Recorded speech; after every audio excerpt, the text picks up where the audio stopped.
আরঙে 70% sell থেকে কি কিনলাম আর এগুলো কি ওয়ার্থ ইট, চলো তোমাদেরকে সেগুলোই দেখাই। 15 তারিখে চলে গিয়েছিলাম আরঙের তেজগাঁ আউটলেটে। ভেবেছিলাম আমি কিছুই পাবো না, কারণ সেলের 3 দিন হয়ে গিয়েছিল, যেহেতু থার্ড ডে আর আমরা একটু সকালে গিয়েছিলাম তাই ভিড় তেমন পাই নাই, বাট পরে ভিড় অনেক বেড়েছে। যাই হোক, আমি যা যা কিনেছিলাম সেগুলোর কোয়ালিটি নিয়ে কথা বলি। প্রথমেই আমি এই ব্যাগটা কিনে নিয়েছিলাম। এই ব্যাগটার প্রাইস পড়েছিল 500।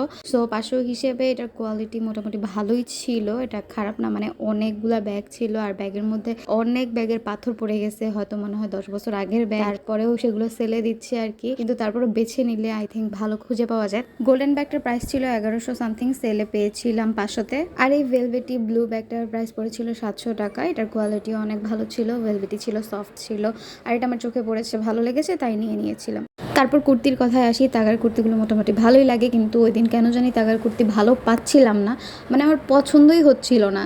টাকার কথা তো পরেই চিন্তা করব, পছন্দ হলে না পরে টাকার কথা চিন্তা করব, কিন্তু পছন্দই হচ্ছিল না।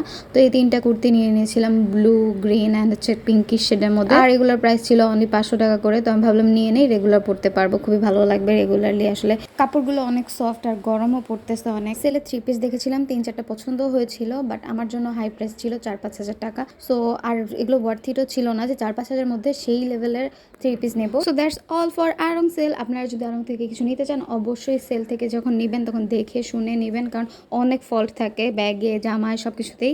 ভিডিও ভালো লাগলে অবশ্যই সাবস্ক্রাইব করে ফেলবেন। আল্লাহ হাফেজ।